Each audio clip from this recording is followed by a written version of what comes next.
una de las situaciones que tuve más complicadas para mi vida como entrenador, que era sacar a Jackson Viera. Era sacar al capitán del equipo, al referente, al tipo que más copas ganó en Danubio. Bueno, para eso estoy adelante de un plantel.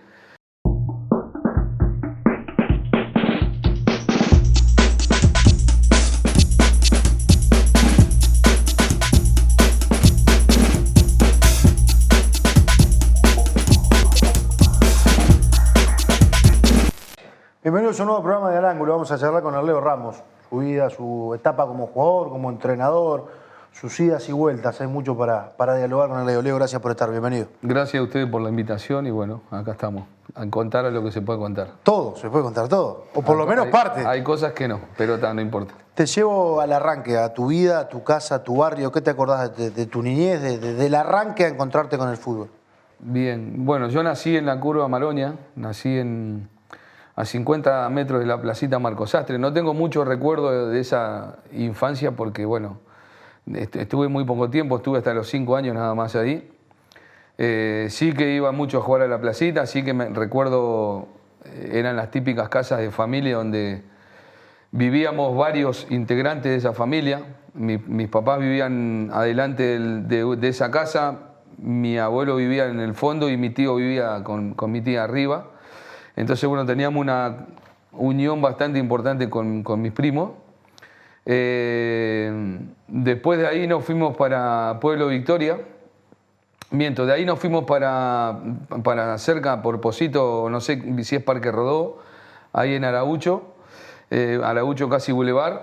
Ahí, bueno, ya estuve casi hasta los 13, 14 años. Con otros primos que también quedaban muy cerca ahí, en donde también ahí nos fuimos como a vivir a la casa familiar de mis abuelos paternos. Y bueno, también ahí vivían mis tíos, vivíamos nosotros. Uno de mis tíos, que era mi padrino en ese momento, era profesor de taekwondo en aquel momento, algo bastante raro en aquella época. Y me acuerdo que tenía son cosas que me voy acordando de esa época. Tenía no me acuerdo cómo se llaman los de abajo, bueno, como un lugar abajo de la casa, y ahí donde practicábamos taekwondo, ¿no? O sea, simulábamos practicar taekwondo porque éramos muy chicos. Y sí recuerdo con mis primos ser bastante malditos. ¿Sí? Sí, éramos muy malditos en aquel momento. Jugábamos al fútbol todo el día en la calle. Y en el fondo de Araucho, no sé si conocen la calle, es una calle cortada. Y justo en la calle esa había como un estacionamiento donde era justo un arco con una puerta muy, muy endeble de estacionamiento, era de madera.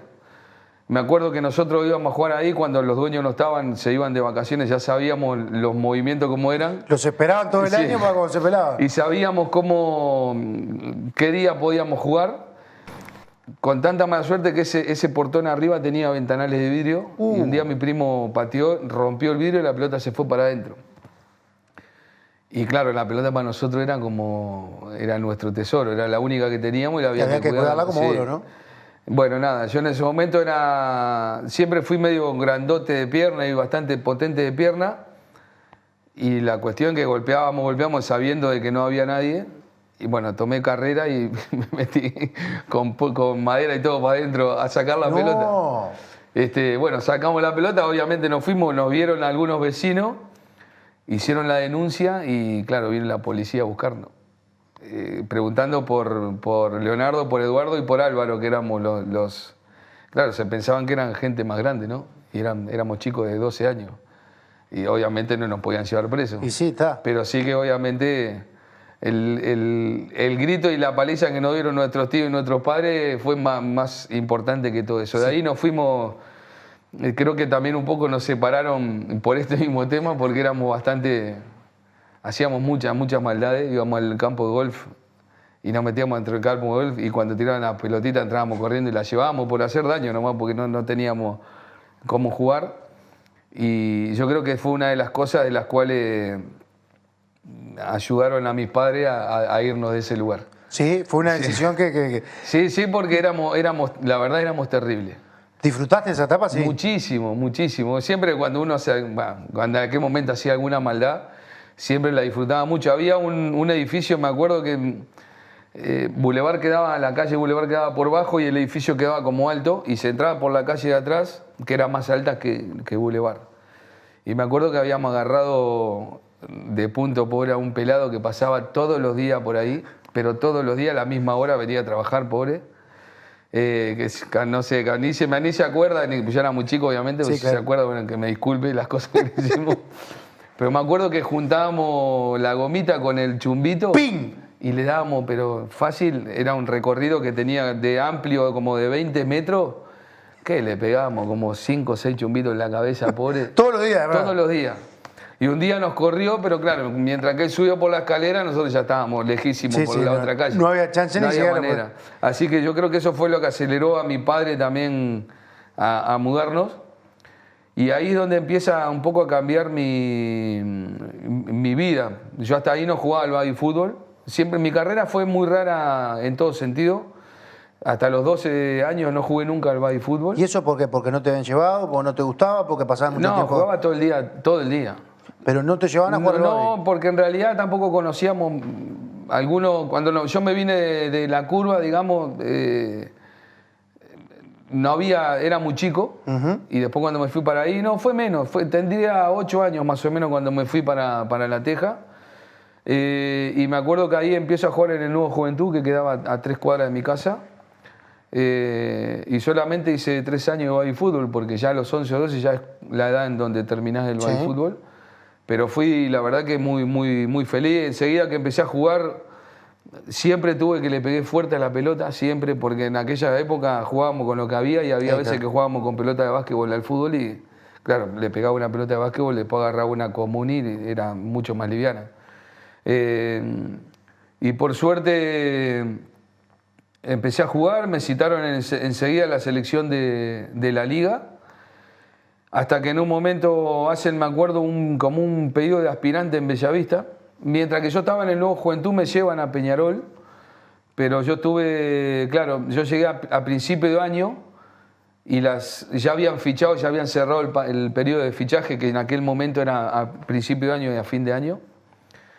Y había quedado en el equipo, es más, en esa época estaba como entrenador el Chiquito Marinowski, era un jugador muy recordado de Peñarol en aquella época, un tipo duro, Sí. pero muy duro, y había quedado en el plantel y yo siempre fui medio rebelde y yo a mí no me entraba en la cabeza que tenía que esperar hasta diciembre para poder jugar. Para poder jugar. La cuestión es que, bueno, fui durante 8 meses hasta que llegó un momento que me cansé, porque claro, yo lo que quería era jugar. Jugaba en los entrenamientos y todo, pero quería jugar. Y nada, empiezo a jugar en la calle, en mi casa, donde a la vuelta de mi casa vivía Hugo Batalla, ¿Verdad? que era un vecino que venía siempre y siempre me daba para adelante que jugara a la pelota, y después tuve la suerte, no, la inmensa suerte de que a la vuelta de mi casa siempre jodíamos que habíamos 3 famosos, que estaba Hugo Batalla, William Martínez y yo. William Martínez, que yo en ese momento me decía William Martínez y no sabía ni quién era, por la ignorancia típica de la juventud y de la información que no sabía. Pero siempre venía un tipo grande, unas piernas que no me olvido más, eran unas piernas gigantes, así un tipo muy grandote, musculoso, casi Sí. 2 metros. Y un día me dijo, yo te voy a empezar a enseñar a patear porque veo que le pegás fuerte, pero le pegás solamente con la derecha. Bueno, yo Vamos arriba. insisto, sí, no sabía ni quién era, hasta que un día mi padre laburaba mucho, tenía 2 laburos y laburaba muchísimo, era un taxista y después era camionero. Y lo ve a William Martínez enseñándome cómo patear. Y claro, mi viejo ya lo conocía a William, Claro. como vecino y obviamente por su trayectoria.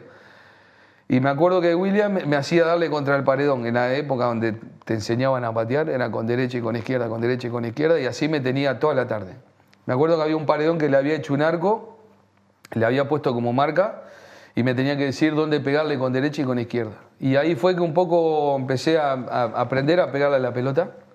En ese interín, enfrente de mi casa, hay un dirigente de Progreso que me veía jugar en la calle y ya veía que tenía algunas cosas. Y a los 15 años más o menos, un poco más, 16, yo había ido a Bellavista a probarme, fui a Bellavista, fui a Rampla, pero donde más cerca estuve fue en Rampla. Y me acuerdo que mi viejo, que fue después un consejo que lo seguí para toda mi vida y aún hoy, yo iba a entrenar a Rampla y me volvía y en ese interín jugaba a la calle, a la pelota. Bueno, me voy de Rampla, me voy de Bellavista y este vecino enfrente de mi casa me lleva para Progreso. En esa época jugué medio año de cuarta, o sea, voy a entrenar un miércoles, me fichan el jueves, el sábado ya juego de titular y empiezo a jugar ese semestre en cuarta división. Al próximo semestre subo a tercera y en ese interín de que subí a tercera también hacía fútbol con la primera con 17 años, en una época que era recontra difícil jugar al fútbol con esa edad. Sí, Los claro. compañeros más chicos que yo tenía tenían 28 años y el más grande tenía 39. Sí, claro. Entonces, un día directamente Raúl Moller ya me sube a primera división en pretemporada y me acuerdo que, bueno, cosa de chico, ¿no? Hacía un calor bárbaro a la mañana y justo enfrente de mi casa salen unos amigos y me dicen, vamos para la playa, no, yo tengo que ir a entrenar. Y la típica, vamos para la playa. Me subo al ómnibus y arrancamos para la playa del Cerro. Con tanta mala suerte que en ese interín veo a mi viejo que deja un pasajero en la esquina, mi viejo tachero, Sí. y cuando yo me bajo del ómnibus corriendo para la playa, me cruza él, me toca bocina. Y ahí es donde viene el consejo que me da mi padre. Me hace así con la mano, mi padre no me pegó nunca. Cuando lo viste venir dijiste, No, está. se me cayó el mundo. Porque un reto de mi padre era peor que cualquier paliza que me pudiera dar. Sí. Yo era el único hijo varón de 5 hermanos. Y me hace, subite al auto y sentate ahí, me dijo. Y dije, bueno, no me pegó nunca, creo que esta es la primera vez. Y me dice, mirá, esto te va a quedar para siempre. Si vos vas a jugar al fútbol y te vas a dedicar al fútbol, dedicate al fútbol y como un profesional. ¿Te dijo? Dice, si no, a partir de mañana te llevo conmigo a juntar papa y verdura, no me acuerdo de dónde era, y si no vas a jugar nunca más al fútbol. Me acuerdo que iba llorando, fui del Cerro hasta Pueblo de Victoria, que era donde vivía yo, llorando todo el tiempo. Mi mamá, obviamente, le pegaste, ¿no? Típico, me defendía mucho mi mamá. Y bueno, ahí fue. ¿Y eso te hizo un clic? Eso me hizo un clic. Así, tuve 2 clics en mi vida, uno fue ese, que me dediqué de lleno al fútbol y por suerte hoy, bueno, ya mi papá se murió hace mucho tiempo, falleció. Pero son cosas que siempre me quedan y se las digo también a mi hijo, no en cuanto al fútbol, pero sí que si se dedican a hacer algo que lo hagan en serio y no de joda. Con tanta razón que debuté en primera con 17 años, siendo muy joven. Sí. Ese primer partido, no me olvido más, fue contra Miramar Misiones, que había un 9, que no me puedo acordar el nombre cómo era, yo era muy flaquito, pesaba 65 kilos y medía unos 75. Un fútbol que no era como ahora, que con poca edad jugabas, ¿no? Loco, y entraba al aparte, vestuario que tenías que mirarlo a todo y ni siquiera para hablar levantar la mano. A mí me usaban la toalla, el shampoo, la chancleta, las vendas. Me hacían enrollarle las vendas a mis compañeros que venían del día anterior todas mojadas, una olor a pata. ¿Y eso era parte Era parte de la formación del jugador. Porque llegar a primera, a Progreso, 17 años, era, bueno, te sentabas donde se podía. No, de hecho, no me sentaba. ¿No tenías lugar en el vestuario? No, tenía que esperar a que se cambiaran los grandes y agarrar un rinconcito ahí y me cambiaba ahí, o si no, en el medio del vestuario sentado en el piso. En ese momento, Progreso, la ducha era una ducha sola para los 16 que éramos, porque eran planteles recortos.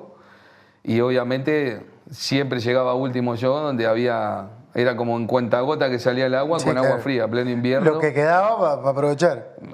Usaban la toalla, jabón, el shampoo. Bueno, y debuto ese partido. Ese partido ya, por eso digo que mi carrera fue rara. No hice casi inferiores. Y desde el principio tuve la suerte ya de que las cosas me fueran bien. Ese primer partido que jugamos con Miramar Misiones, insisto, había un 9 que era muy grandote. Yo nunca me puedo acordar el nombre. Y yo lo veía, me acuerdo que tenía unos nervios ahora. Y lo voy a confesar. En ese momento tenía un cagazo bárbaro. ¿Sí? Sí. Grandote, corpulento. Era de esos tipo William Martín, Sí, sí, William, sí. como Wilmar Cabrera, de ese Grandote, estilo, fuerte. grandote.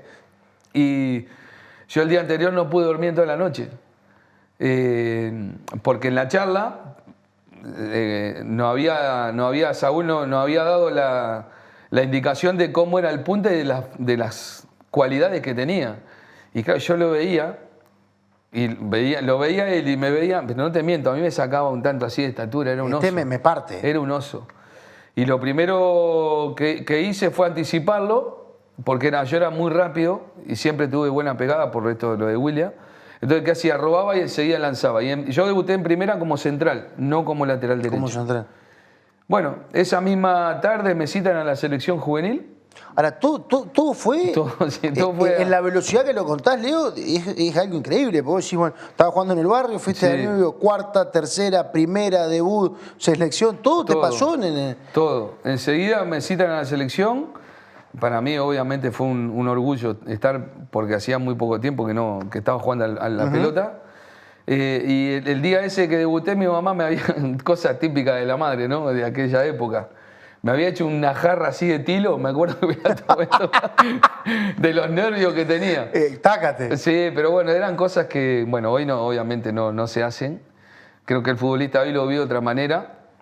Y yo encima lo viví de otra manera totalmente distinta porque no tuve formación como futbolista desde chico.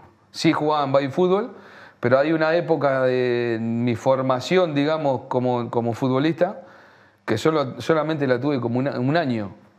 Pero por eso digo que siempre voy a estar agradecido de lo que William Martínez hizo por mí, ¿no? Que fue que siempre me hablaba, me ordenaba, me decía cómo patear. De hecho, él había armado un club barrial, digamos, y él era como que al que más le daba importancia era a mí, no solamente porque seguramente veía alguna cosa, sino porque era vecino y teníamos un contacto más fluido, ¿no? Pero la verdad que no me puedo quejar de mi carrera, me fue pero muy bien. Vamos a hacer la pausa y seguimos acá charlando con Leo Ramos. Título de progreso, jugar en primera, el fútbol, el entrenador. Queda mucho todavía. Hacemos la pausa y seguimos.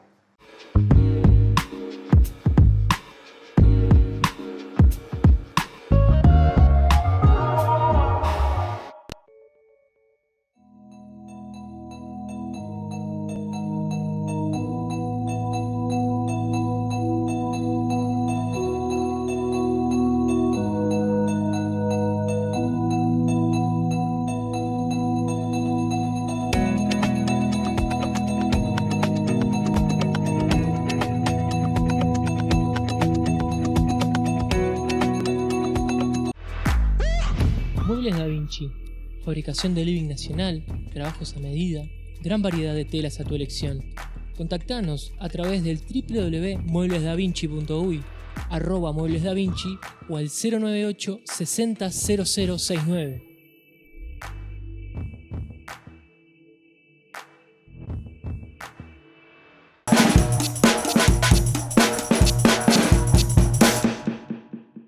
Seguimos acá charlando con Leo Ramos en este programa de Al Ángulo. Hablamos del arranque, una carrera rápida, pero se da algo que es salir campeón con progreso. Sí. Algo que está en la memoria de la gente hoy y que, bueno, fue algo que se recuerda en cada fecha del plantel, los jugadores, los momentos. ¿Qué fue eso para vos? No, para mí fue recontra importante porque, como estábamos hablando recién, la carrera fue como rara y fue muy meteórica. Nosotros yo debuto en el 87, en el 88 peleamos el descenso hasta el último partido con Central Español. Con Miramar Misiones, perdón. Nosotros jugábamos con Central Español en cancha central, Miramar Misiones con Peñarol en el estadio. O sea que escuchábamos los goles de un lado a otro. Y me acuerdo que, bueno, en ese momento jugaba Pedro Pedrucci, Sí. Que ya había vuelto de Francia, que tenerlo en progreso a Pedro era como... Todos dicen que era un fenómeno. No, tener a Messi ahora en Newell, Sí. imagínate una cosa así, un zurdo exquisito. Resulta que nos iban diciendo los de afuera, gol de Peñarol, gol de Miramar, y Miramar iba ganando. Nosotros teníamos un punto más arriba de ellos, y ellos ganando nos empataban, y teníamos que llegar a jugar una final. Me acuerdo, minuto 89, hay un penal, a favor nuestro en cancha de Central, cuando la cancha de Central era... sí. No, Pedregullo Total. Y Pedro hace el gol y zafamos el descenso. Bueno, imagínate, fue una fiesta, nos fuimos caminando de ahí hasta las típicas que se hacían hasta la Gruta de Lourdes. Bueno, volvimos al club. En ese momento Saúl toma el equipo, Saúl empieza como a rearmar el equipo y a mí me pone como lateral derecho. Me dice, bueno, yo veo que sos habilidoso, le pegás fuerte, vas a jugar de lateral derecho. Y yo quería jugar de central, porque me sentía cómodo de central. Sí, más allá que era flaquito, claro. pero era muy rápido porque era tiempista. Y Saúl me pone de lateral derecho. Y la verdad que fue el agradecimiento que voy a tener eterno con él, porque fue donde más sobresalí en esa posición. Hicimos un año hermoso con Saúl y con todo ese equipo de Progreso, donde volvíamos a lo mismo. Tenía compañeros que eran, no sé, podían ser mis tíos. Claro. El más chico que estaba conmigo era Leo Rocco, que Leo sí era un poco más grande que yo, pero éramos los dos... Un plantel de hombres, ¿no? Sí, los dos guachos que tenían el plantel. La línea central era Robert Púa con Machaín, dos tipos que ya venían jugando hace un montón. Sergio sí, de lateral izquierdo. El Tajo Silva de lateral derecho. Después teníamos a Berger, el Bemba Costa. A veces jugaba Víctor Silva, Johnny Miqueiro, Próspero Silva, Pedrucci y Willy Gutiérrez. Y con Willy fue también algo rarísimo, porque Willy había sido jugador de básquetbol. Y de repente aparece jugaba en Bohemio Willy. Encima había jugado en primera división. Entonces, creo que es el único jugador en la historia que jugó al básquetbol y jugó al fútbol. Mirá.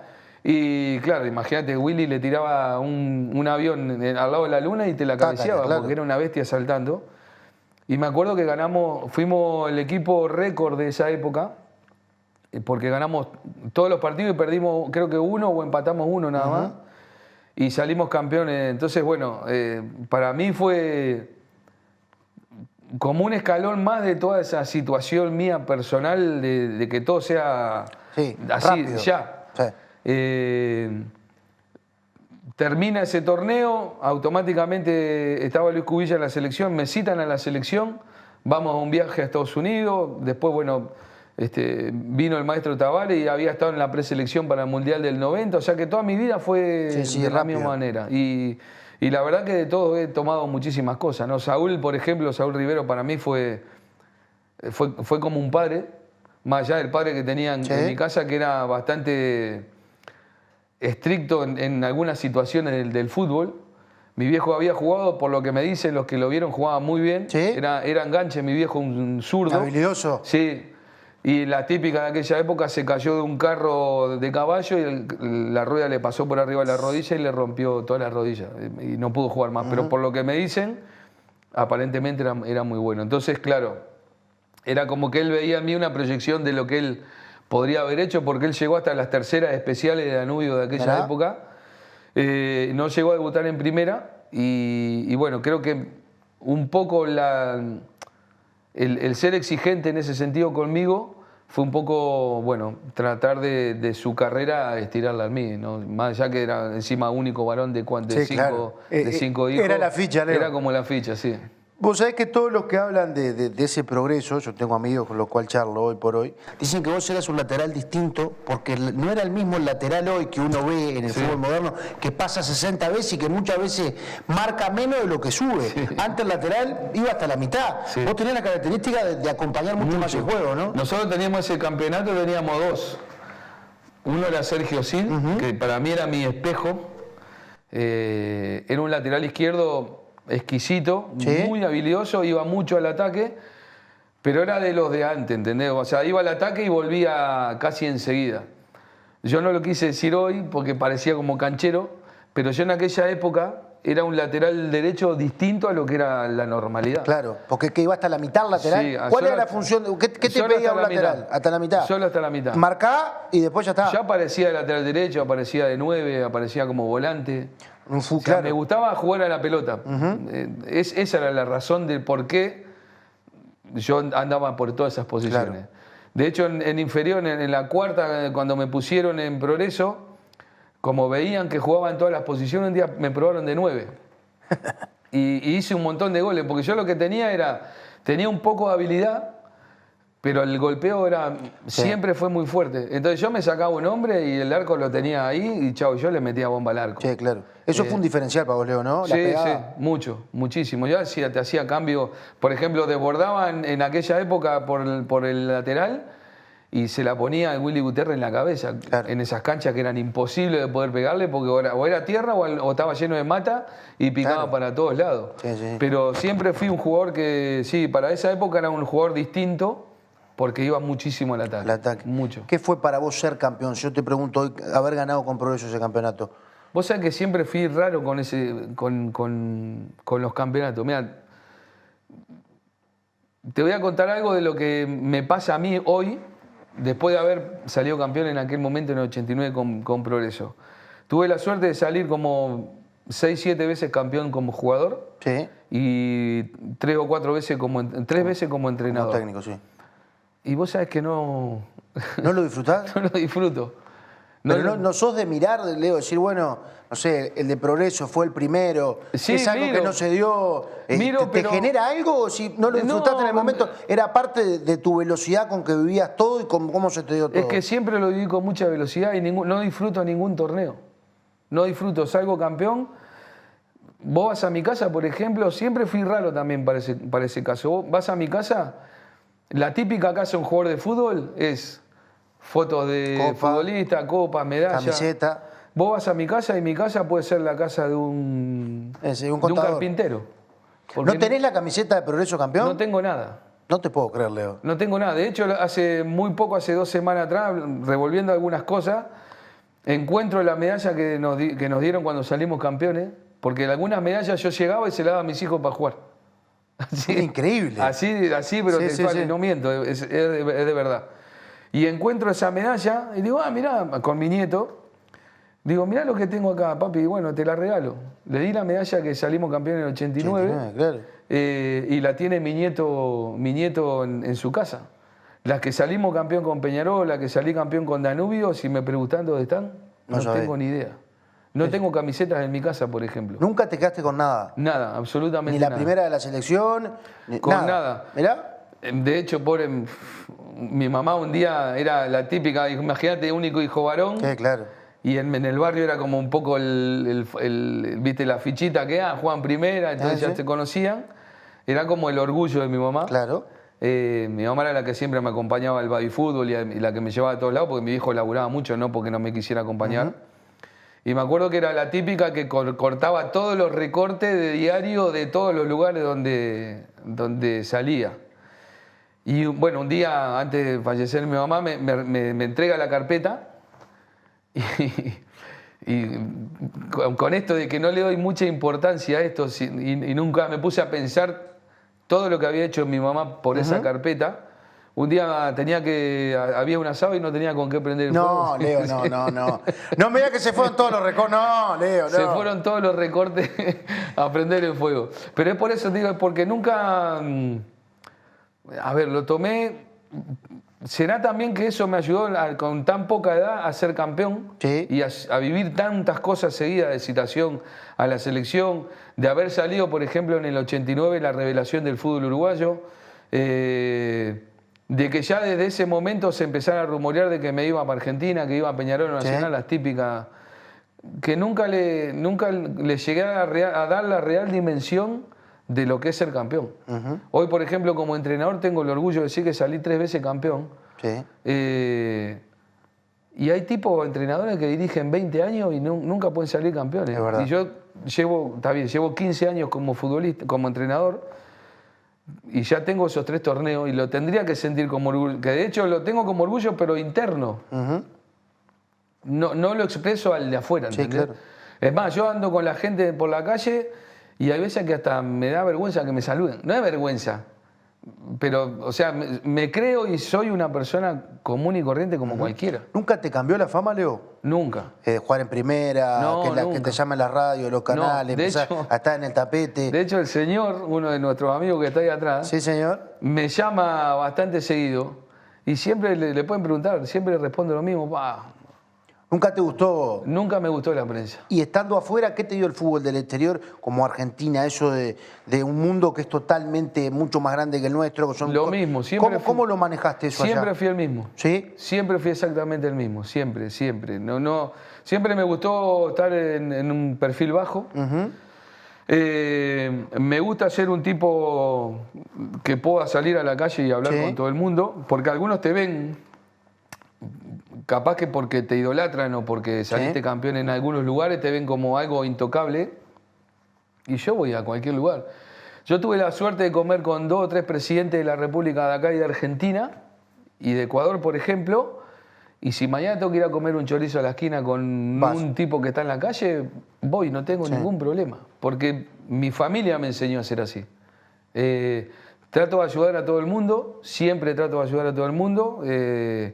Y eso es lo que me llena más que el hecho de sentirme o creerme de que soy distinto al resto, ¿no? Por haber jugado al fútbol, porque tuve la suerte de que tuve un don que fue pegar a la pelota y correr como un boludo atrás de la pelota.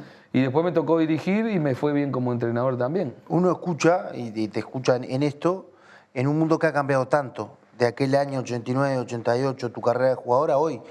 Hoy cada vez hay más cosas para hacer y vos ves que cada vez se juega menos al fútbol y que lo que contabas vos recién de un vestuario, yo no sé si hoy es tan igual a un pibe que sube en primera, Leo. Olvídate, hoy que ese es un gran error de nosotros los grandes, en algún momento.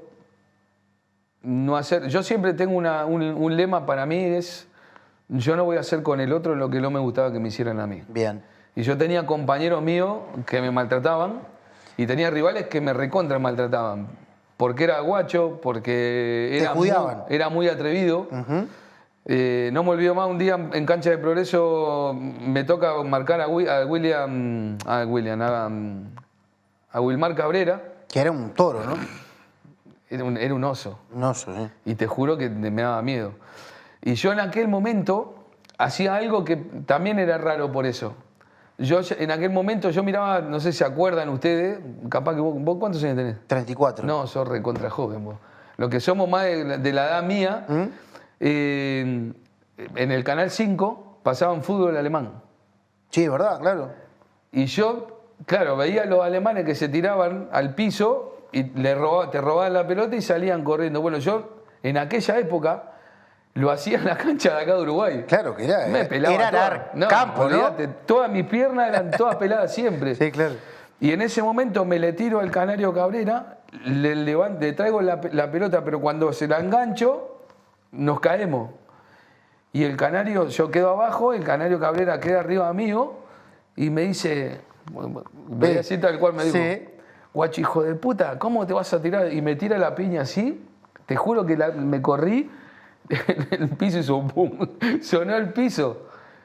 Imagínate, hoy eso no pasa, no por el VAR, no pasa porque los grandes, varios de nosotros, no pasamos toda esa información que para nosotros fue fundamental, tener jugadores de ese estilo, que nos enseñaran un montón de cosas, sobre todo la vivencia del vestuario, del ser compañero, del defender al compañero.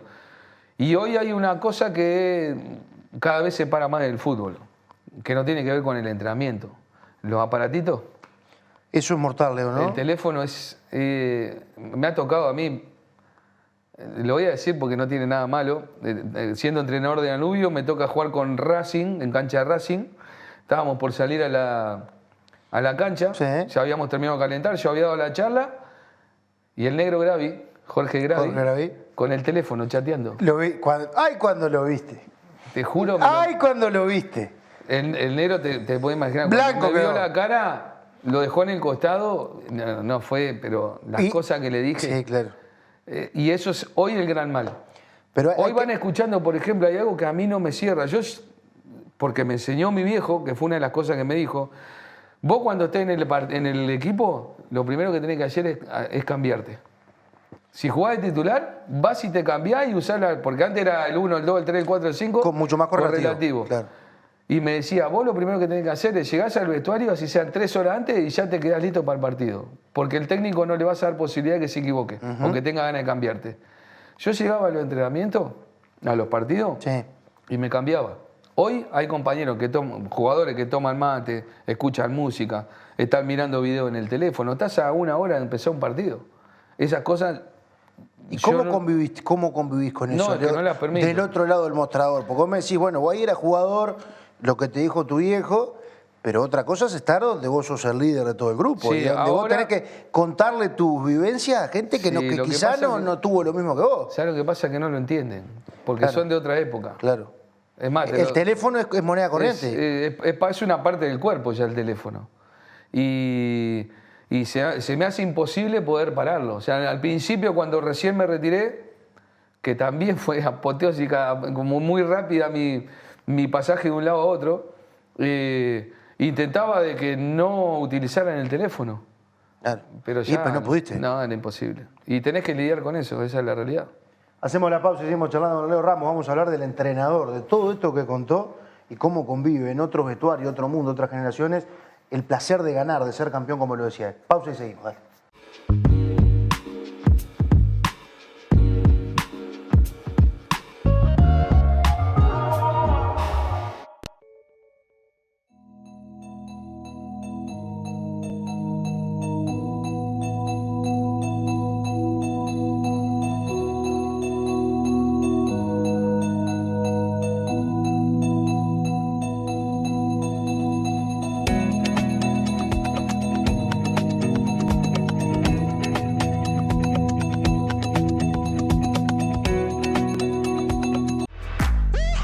Muebles Da Vinci, fabricación de living nacional, trabajos a medida, gran variedad de telas a tu elección. Contactanos a través del www.mueblesdavinci.uy, @mueblesdavinci o al 098 60 0069.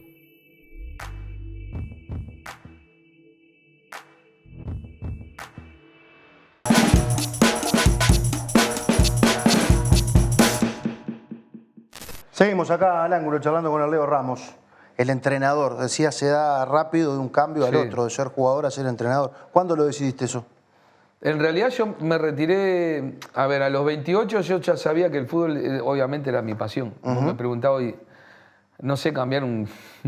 Queda feo que así. Me decís cómo cambiar un 40 en una canilla, no tengo ni puta idea. Bien. Es más, la que cambia todo eso es mi señora, yo no tengo ni idea. Siempre lo mío fue el fútbol, todo el tiempo. Y a los 28 empiezo a hacer el curso de entrenador, estando en Argentina.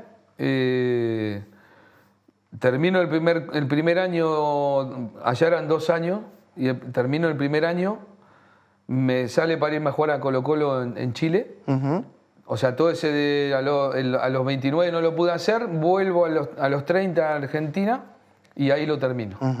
En esa época éramos como la sala del curso, éramos muchos que jugábamos en Estudiantes y en Gimnasia y algunos que venían de Buenos Aires.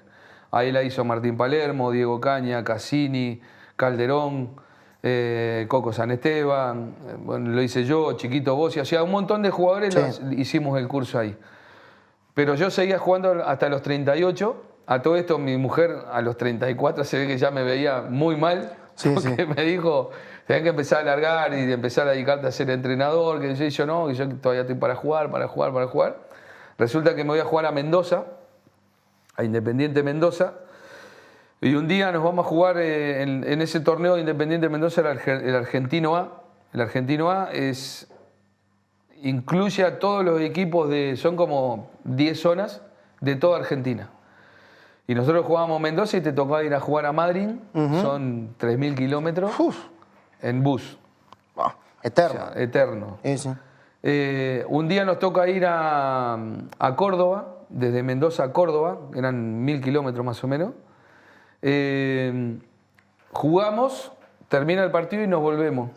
Como a mitad, yo siempre me llevaba como un colchón inflable, lo metía en el medio y como ya era... Había sido Leo Ramos y ya grande. Déjalo dormir ahí. Claro, era el que dormía en esa posición. Y yo en un momento sentí como que el ómnibus estaba parado. Resulta que se nos había roto el bus en medio de una ruta, que te juro no sé dónde fue. Era la típica del desierto. Nada. Era arena, la ruta, y los rollos esos de Sí, que van tipo cruzando lejano así, oeste, cuando no hay sí. nadie, sí. Y digo, me despierto, ¿qué pasó? No, se rompió el micro, estamos esperando que venga uno, pero ya se rompió hace como 3 horas, yo venía durmiendo ni me enteré. Eso fue a las 9 de la mañana más o menos, 10 de la mañana. Claro, pasó la hora, las 11, las 12, la 1, ya a las 2 teníamos una lija, un hambre que no aguantábamos claro. más. Dijimos, vamos a comer algo. ¿Y qué vamos a comer ¿Dónde? si no tenemos Sí, nada? claro. Entonces, bueno, empezamos a mirar, paramos un coche que venía de la ruta de aquel lado. Che, escuchá, no, ¿dónde hay un pueblo cerca? ¿Vos sos de acá? No, pero voy para tal lugar. ¿De dónde hay un pueblo cerca? No, acá está, el más cerca está 200 kilómetros. ¿Cómo 200 kilómetros? No, pero fíjate que allá como a 3 kilómetros hay una casita. Bueno, arrancamos yo me fui era el capitán, me fui con 2 o 3 pibes. Llegamos, era una tatucera. Sí, claro. No era una ranchita, era una tatucera. Entramos así, 2 perros habían. Era un árbol, que al lado era el desierto, un árbol que era lo que le proponía de sombra Sí, claro. al tipo.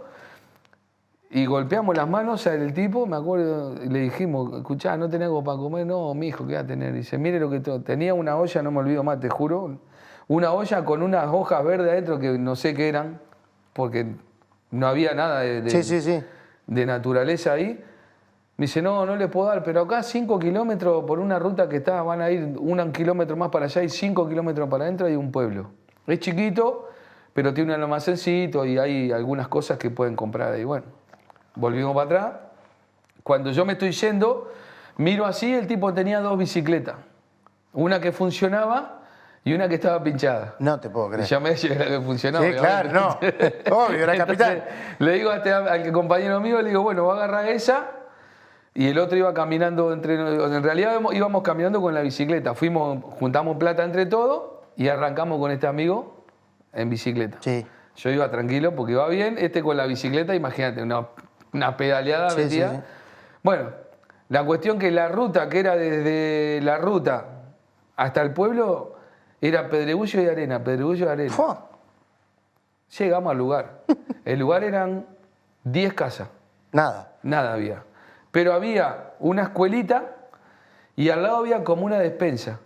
Entonces llegamos y claro, le encargamos pan y escuchá, mortadela, esas cosas. Nada. No, dice, no, eso no tenemos nada. Dice, porque acá hacemos todo casero. Digo, bueno, te pido por favor vendeme algo casero. No, dice, te puedo vender pan casero nada más. No tengo más nada que eso y alguna coca o algún agua o jugolín si quiero. Digo, bueno, dame todo lo que haya, le dije. Y me dice, pero vos sabés que me acordé que acá hay un hombre que vende cabrita. Bueno, Dice, vamos. bueno, vamos, le dije. Entonces, esa Qué no me- periplo este, Leo, ¿no? No, de esas miles hay. Entonces agarro, y de esto va a llegar el por qué yo después soy entrenador. Bueno, llego ahí al loco, le golpeo las manos, y dice, sí, mire maestro, queremos comprar, bueno, pasó esto, nos contó, nos rompimos el camión en la ruta. Dice, no, pues ya maté las que tenía, estas producciones para el año que viene. Digo, te pido por favor que tenemos un hambre que no podemos más. Me dice, bueno, a ver cuál querés. Y claro, elegí la más grande, ¿no? Entonces le digo, quiero aquella. Y pobre era encima negro y blanca. Era negro y blanca, más me dolió todavía. Sí, claro. Era aquella. Me dice, bueno, pará que voy a buscar una cuerda, lo agarro y ya, bueno, va a la casa, la enlaza y me da la cuerda a mí. El tipo sacó un facón, no sé, era de este tamaño así, ¿viste?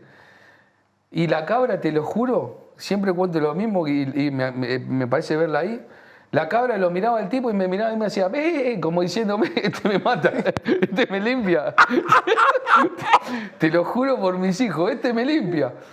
Y yo le digo, digo, no puedo tenerla. ¿La podés atar al árbol? Y dice, no, porque se me va a mover para todos lados. Entonces yo la agarro, me da como una cuerda como de 3, 4 metros y estaba ahí, ¿viste? Y yo la miraba y la miraba y la cabra me hacía, No.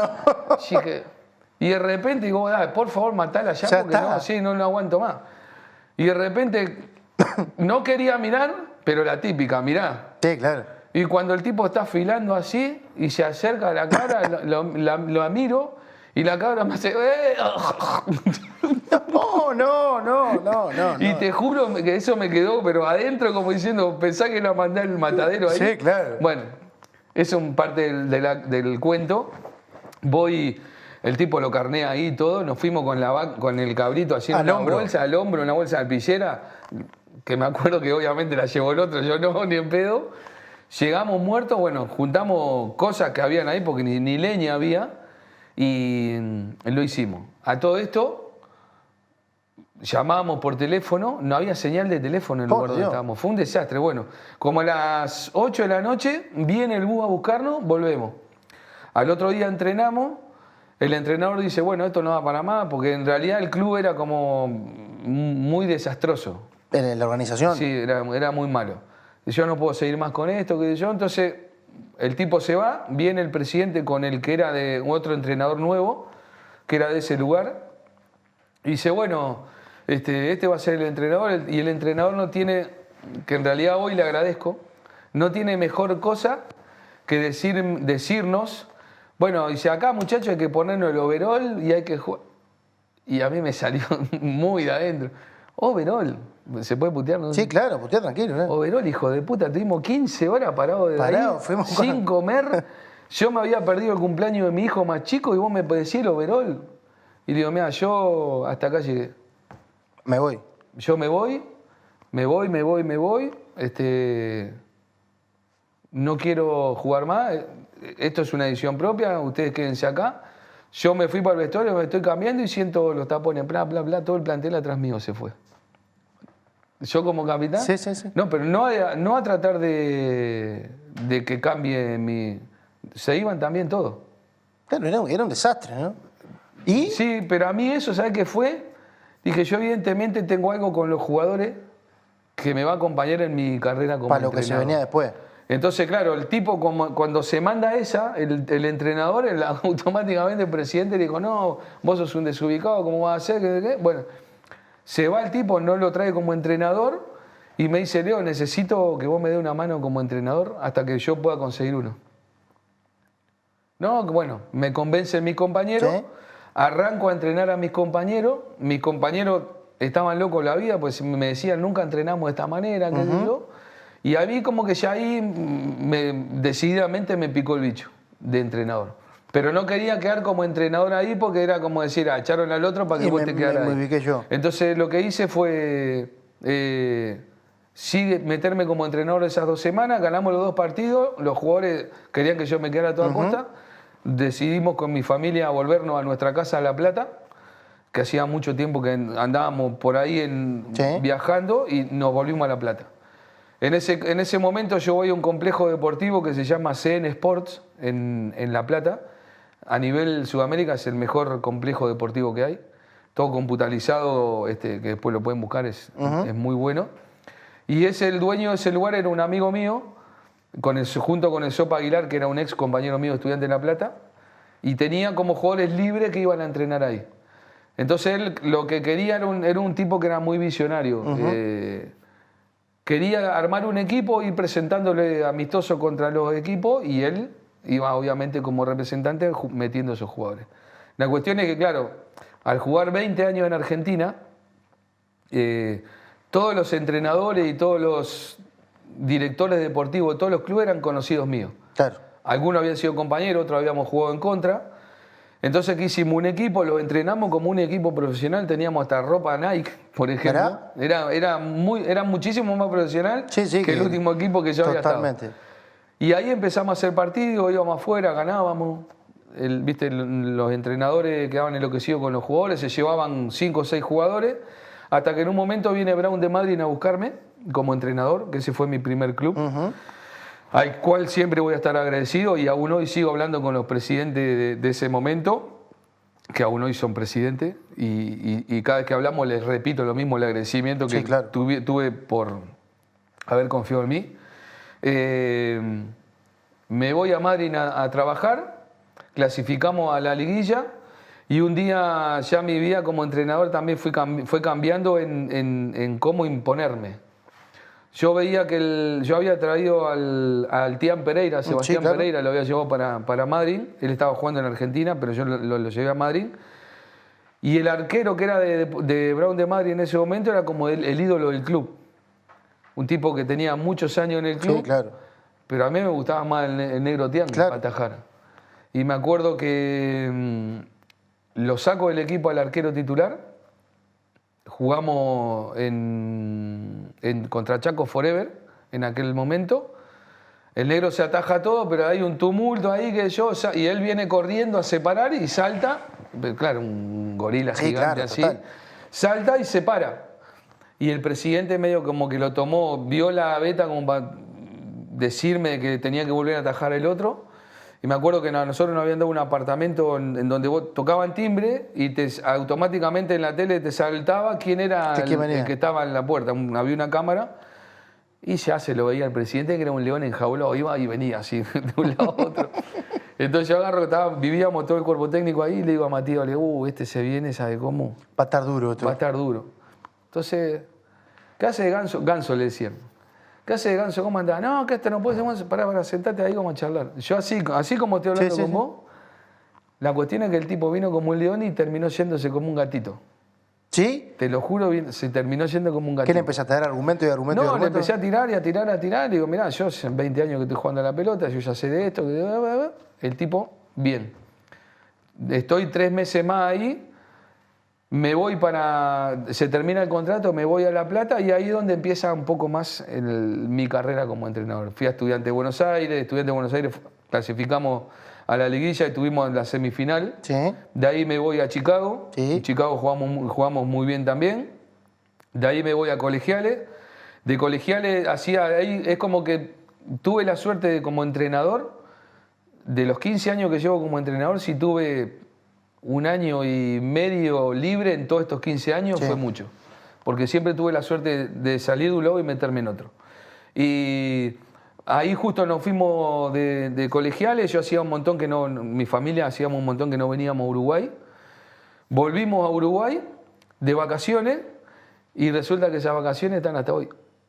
Vacaciones largas. Claro, mis hijos se acostumbraron, allá en Argentina, nosotros en la casa nuestra tenía unos muros de 5 metros, claro. y era otra realidad. Sí, total. Mis hijos vinieron acá, iban al almacén, al supermercado, a la panadería y claro, lo primero que me dijeron, de acá no nos vamos más. Claro. ¿Y qué vamos a hacer acá? No, y no nos vamos más. Bueno, tuvimos que ir a Buenos Aires, traer todos los muebles, alquilar mi casa, porque en ese momento no la queríamos vender. Ya habíamos dejado pago todo el año del colegio allá, o sea que tuvimos la suerte que nos devolvieron la plata. Nos vinimos para acá y ahí es donde empieza el periplo, de acá en Uruguay. Sí, claro. Yo en este caso tenía como un contacto con Marcelo Suárez, que había sido compañero mío en Progreso. Y en ese momento Progreso no estaba compitiendo porque tenía deudas. Y era el último año que le quedaba. Cuando vos no tenés deuda y no lo pagás, las inferiores las tenés que tener durante 2 años. Si en 2 años las inferiores no juegan, el club directamente desaparece. Entonces las inferiores estaban entrenando y me dice, tenemos que juntarnos, ir al club a ver cómo podemos dar una mano. Bueno, la cuestión que me empiezo a acercar a las reuniones del club. En ese momento eran 6 personas las que había en el club. Y claro, y todos como que volaban un poco en su imaginación, ¿no? Que nosotros tenemos que ir a buscar esto porque nos van a dar esto. Y querían traer jugadores que vos decís... Imposible de pagar. Claro. O sea, no puede pagar una deuda. En ese momento Progreso tenía una deuda de $200.000. Y digo, nosotros tenemos que abocarnos a juntar la plata para pagar esto. Bueno, yo empecé a juntar a algunas personas, iba a las reuniones, empecé a juntar a algunas personas que eran de aquella época. Uno fue el Gran Tabaré, que en el 89 era el presidente de nuestro club. Y a raíz de él fuimos conectando con gente. Bueno, logramos juntar la plata para pagar. En ese interín yo agarro la Sub-16, porque el entrenador que estaba no le pagaba nunca, pobre, y se terminó yendo, necesitaba cobrar. Y me dice el presidente, bueno, le dice, Leo, ¿podés darle una mano? Sí, yo estaba al pedo en mi casa. Vamos. Vamos. Agarro la Sub-16, hacía 2 años o 3 años que la habían armado, pero no había ganado nunca un partido, perdía 7-0, 7-1, y dije, mamita, ¿dónde me metí? ¿Dónde estoy? Entonces, claro, empecé a ir a los entrenamientos y veía cómo era la cosa. Claro, los chicos, eran chicos todavía, pero los trataban como de baby fútbol. Venían los padres, los cambiaban, le ponían las canilleras, no, pará. Esto no. No, esto no va. Claro. Dice, en la reunión de padres, dice, muchachos, bueno, esto va a empezar a entrenar así. va a cambiar porque acá ustedes son jugadores de fútbol, ustedes como padres no les voy a permitir que entren al entrenamiento. Claro. Se quedan allá afuera y el primero que yo veo que grita o algo se va del entrenamiento. O sea, empecé a poner como cosas estrictas. Bueno, la cuestión es que terminamos jugando los últimos 8 partidos, ganamos 7 y empatamos 1. Campañón. Los jugadores no tenían... No sabían festejar. Estaban en las nubes. Sí. Los padres se empezaron a enganchar, el barrio en su totalidad se empezó a enganchar, porque había gente de la casa en el club trabajando, y así fue como refundamos un poco Progreso. La verdad está espectacular. Porque cómo llegar toda la historia. A una vacación y la historia. Ganar con Danubio como técnico, ¿qué fue? Y no me digas que no te acordás, pero hay un campeonato de Danubio que se recuerda y es ese, de todos los que ha ganado. Pero ese te tiene que haber quedado marcado como hincha y por ganarlo como entrenador. Primero, nunca tuve la posibilidad como jugador de fútbol de jugar en Danubio, que para mí hubiese sido mi gran anhelo. Sí. Me tocó, gracias a Dios, jugar en muchos equipos muy importantes, River, Colo-Colo, Peñarol, Estudiantes de La Plata. Sí. Pero mi anhelo siempre fue jugar en Danubio y nunca lo pude hacer. Y me acuerdo que yo, gracias a Progreso, tengo una muy buena campaña, de ahí me voy a Danubio. El primer año que llegamos nosotros, Danubio estaba peleando el descenso y, por ejemplo, necesitaba, creo que 32 puntos para zafar del descenso. Nosotros hicimos 33. Hicimos una campaña bárbara, nos renuevan el contrato y yo cuando ya empezamos a traer los jugadores, empecé a subir algunos jugadores inferiores, fuimos armando como un selectivo porque sabíamos que muchos de esos jugadores iban a ir y fuimos armando un selectivo que era de cuarta y de reserva al costado de donde estábamos entrenando nosotros. Yo iba viendo, ese selectivo entrenaba lo mismo que entrenábamos nosotros en primera y fuimos como viendo algunos jugadores que en ese selectivo ya eran como muy importantes. Sí. Uno era Federico Rica, claro, que después se fue para España y aún sigue allá. El Pájaro Ardáiz, que estuvo en la segunda época. Emi Velázquez, que ya estaba en el plantel, que era un jugador de la puta madre. Y fuimos trayendo algunos jugadores que yo creía que tenían que volver al club. Uno fue Jackson, que fue muy importante para nosotros.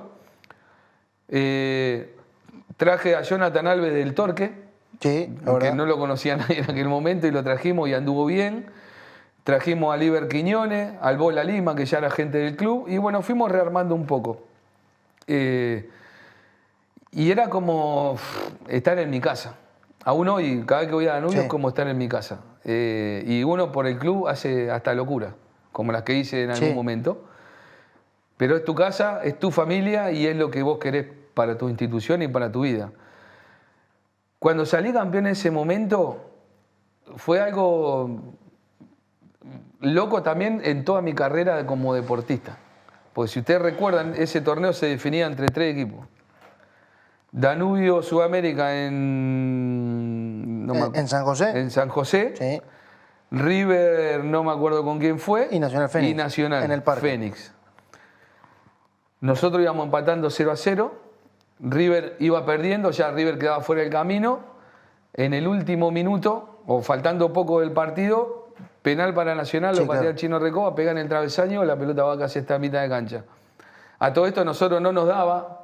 Por diferencia de goles salía campeón Nacional y minuto 91, que ni me acuerdo, 88, 89, el zapatazo del Bola que la metió en el ángulo.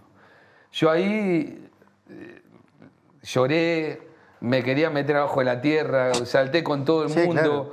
Termina el partido, me acuerdo que festejando como loco, todo el mundo nos decía, no podemos festejar todavía porque Nacional había un alargue y nos juntamos todos en mitad de cancha. Y yo, obviamente, mirando para arriba, hablando con mi viejo y con mi vieja. Sí, claro. Mi viejo fue el que me como sea. Mi vieja fue el que... mi viejo fue el que me inculcó ser hincha de Danubio. Mi viejo era el típico hincha de Danubio baboso. ¿Sí? Pero baboso mal. Mi viejo tenía... En el taxi tenía la bandera de Progreso porque había jugado yo, la bandera de Uruguay y la bandera de Danubio. Y... me acuerdo que yo estaba ahí en la cancha y miraba para arriba y hablaba con mi viejo, decía, por favor, papá, termina este partido. O sea, creía algo.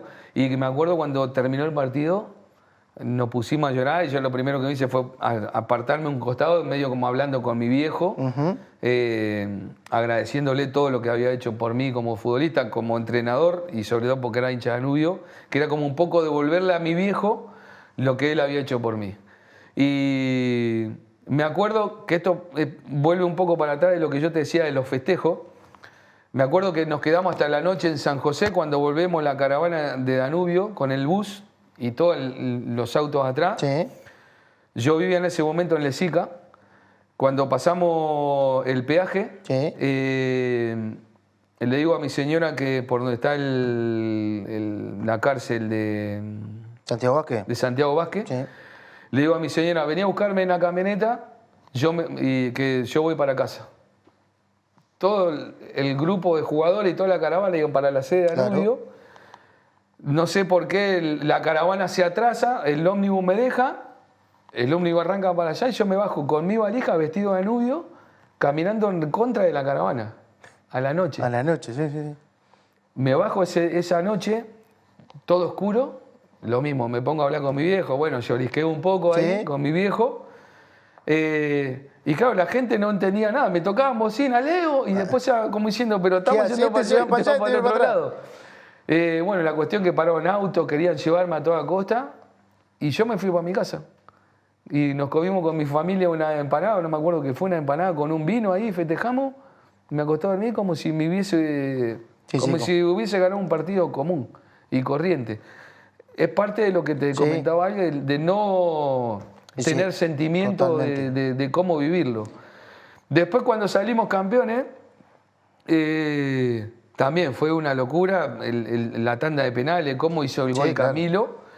Y me acuerdo que empezamos a dar la vuelta, ni siquiera dimos la vuelta, nos cruzamos enfrente de la cancha en el Estadio Nacional, en el Parque Central, que es donde estaba toda la tribuna, y veo que se sube un nene, un niño o un chico, al alambrado arriba, y me dice, Leo, cambiame la medalla por un gorro.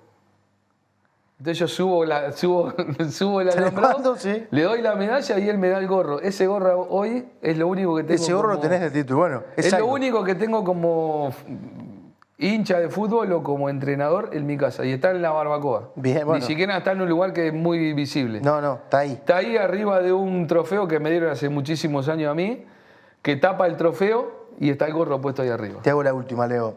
¿Cuál es el gran mérito de Leo Ramos, entrenador? Primero ser gente con el jugador, por lo que te dije hoy. No le hago algo que a mí no me gustara que me hicieran. Ujú. Soy justo Sí.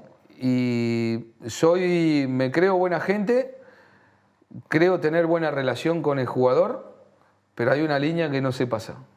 Ni yo paso para allá, ni ellos pasan para acá. Y las veces que alguno ha pasado para acá le ha ido mal.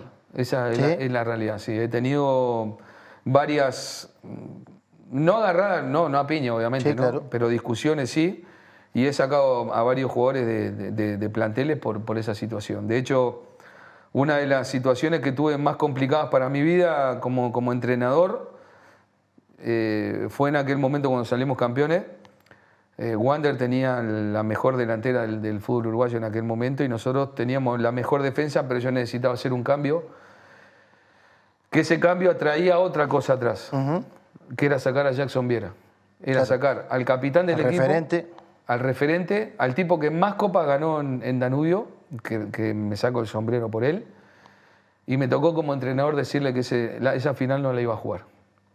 Porque yo veía que Jackson no me podía dar en ese momento lo que yo necesitaba para el partido. Y Jackson se enojó, obviamente, y con muchísima razón. Yo le di mis argumentos. Al tiempo, no tuvimos más relación con Jackson, y esa es una de las cosas que más me duele porque habíamos tenido una muy buena relación. Sí. Jackson, para mí, lo dije y lo voy a seguir diciendo en la historia mía como entrenador. Te diría que fue, si no fue el mejor capitán que tuve en el club, anda en el 1 o 2. Pero yo sabía que esa decisión a él le acarreaba no solamente no jugar, sino que ya estaba en su última época como jugador de fútbol y sabía que la decisión era dura, difícil, pero como entrenador me correspondía hacerlo. Esa es parte de las cuestiones que tengo como entrenador de hacerlo. Y no me tiembla el pulso, porque, bueno, para eso estoy adelante de un plantel. Y después tratar de, obviamente, siempre trato de hacer grupos muy, muy unidos. No hay grupo en el mundo, puede haber uno o dos en el mundo que estén todos peleados entre todos y que salgan campeones. Sí, no el camina. resto si vos no tenés una muy buena unión, te cerrás como plantel, que eso fue lo que hicimos en Peñarol. También hicimos una burbuja muy importante en Peñarol. Por ser un equipo grande, obviamente tiene muchísimo más repercusión y lo que hicimos fue una burbuja. Entonces, bueno, creo que eso, después, la cantidad de años que llevo en el fútbol, tengo 52 años y llevo casi 35 en el fútbol. Entonces, esa experiencia. Conozco mucho de las cosas buenas, mucho de las cosas malas, muchas vivencias que trato de pasarla al jugador, ¿no? Gracias por estar, Leo, un placer. Gracias a usted y por hacerme recordar un montón de cosas que habían quedado en el pasado. Leo Ramos, acá al ángulo, una charla espectacular.